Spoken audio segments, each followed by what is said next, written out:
Class, meron ako ditong paso at isang halaman. Ano ang napapansin niyo sa halaman? Yes, Samantha. Lantang halaman po. Mahusay, isang lantang halaman na mukhang nangihina na. Sa tingin niyo, ano ang dahilan kung bakit nangihina ang isang halaman? Yes, Queenie. Hindi na nalilitan. Magaling.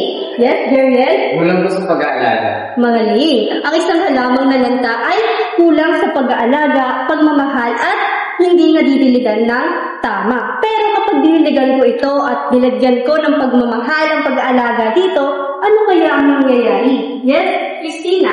Mas lalo pong lanag ng career. Mahusay, mas lalong lalago at gaganda.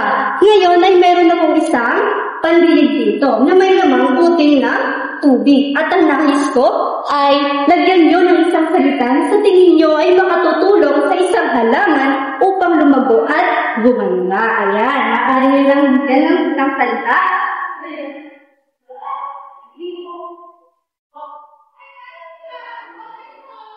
Ayan, at pagkatapos ninyo ay ididikit nyo sa lantang halaman.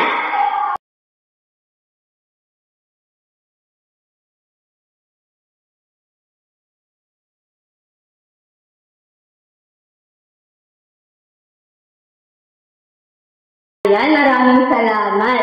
Ngayon, sa inyong mga idinikit, sa tingin nyo, ano ang mangyayari sa halamang nalanta kapag ginawa talaga natin ito?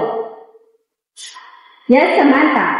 Lalago po at mas magiging maganda ulit. Ayan, napakahusay. Ang isang nalantang halaman ay lalago kapag pinalagaan natin ng tunay at nilagyan natin ng pagmamahal. Ayan, gaya ng ating tiwala sa sarili. Kapag hindi natin naaalagaan at minamahal ang ating sarili, katulad ng pagmamahal natin sa iba, ay magiging lantang halaman to katulad ng nangyari sa halaman kanina. Ngunit, kung bibigyan naman natin to ng tamang pagmamahal at pag-aaruga, ay magiging ganito siya.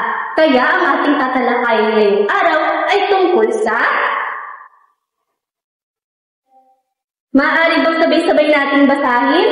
Iwala sa sarili ating buhay.